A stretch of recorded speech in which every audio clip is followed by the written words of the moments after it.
The president's Friday comments on the George Zimmerman verdict bringing race to the center of the debate.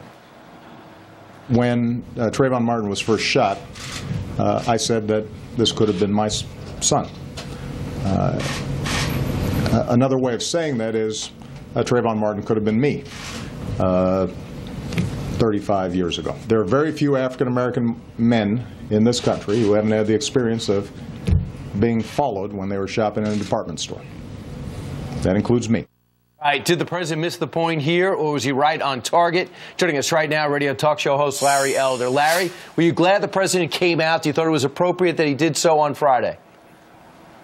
Well, and good morning, guys. He had no choice but to come out. He's the one who injected himself in the first place. Remember, he said if I had a son, he would have looked like Trayvon. Sure. And now that George Zimmerman has been found not guilty, I think the president had no choice but to say something. But of course he missed the point. The fact is that black America need not fear being stalked at night by some racist wannabe cop like a George Zimmerman. The fact is there were 7,000 homicides last year of black people, almost half of the total, and 96% of those homicides were killed by other black people. The fact is that when there's violent black-white crime, it is almost always a black perpetrator between 80 and 90% of the time and a white victim. So what happened on that night in February of last year was a very, very bizarre, aberrant kind of thing. And the president made it a referendum on race. I think it was completely inappropriate. Completely inappropriate. Well, it doesn't really move, you know, it just kicks the can down the street a little bit. It really doesn't address the problems.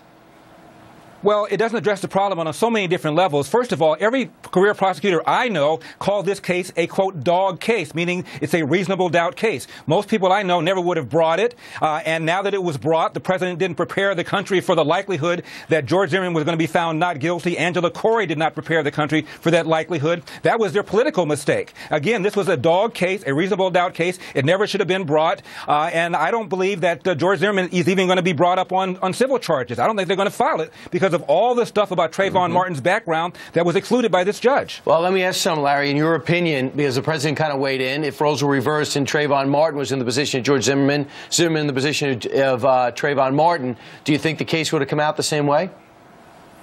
I don't think we'd be having this conversation. There was a killing a few years ago in Knoxville, Tennessee, one of the most brutal, vicious killings I've ever seen. 4 black men raped, tortured, and killed 2 young white students, and it got very little coverage. When it's the other way around, we want to march on Washington. One more time, 7,000 homicides. The total, that's 50% of all the homicides last year. 12% of the country is black, 6% is male. You throw out old people and young people, you're talking about 3% of the population committing almost 50% of the homicides. This is why people profile, and not just white people profile, black people profile. It's just common sense to make sure you avoid certain people when the odds are that maybe this group might be more dangerous than another group. Sure. Jesse Jackson once said, I've gotten to the point in my life where when I turn around and I hear footsteps at night and I see white people, I'm relieved. I didn't say it, Jesse did. Yeah. Larry, 30 seconds. And I know that this is a big order, but what do we do? Where does it go from here? I mean, how do we wrap this up? The problem with the country, the number one social problem, are kids raised without fathers. In the black community, 75% of kids are born outside of wedlock. 85% of black kids at some point will be in a household without a dad. You name your social problem, whether it's dropouts, whether it's crime, whether it's out-of-wedlock births, and it's the direct connection between that and fatherless homes. And Obama even gave a speech about at Morehouse a few weeks ago where he talked about it. He said, if you grow up in a home without a dad, you're 5 times more likely to be poor, 9 times more likely to drop out of school, 20 times more likely to go to prison. What are we talking about here? Gotcha. Larry, now we know why you're such a great talk show host. Thanks for hitting all those great points real early and concisely. Appreciate Larry Elder, thanks. Meanwhile, straight ahead. Now? Yes, you can. And as if America's welfare waste wasn't bad enough, now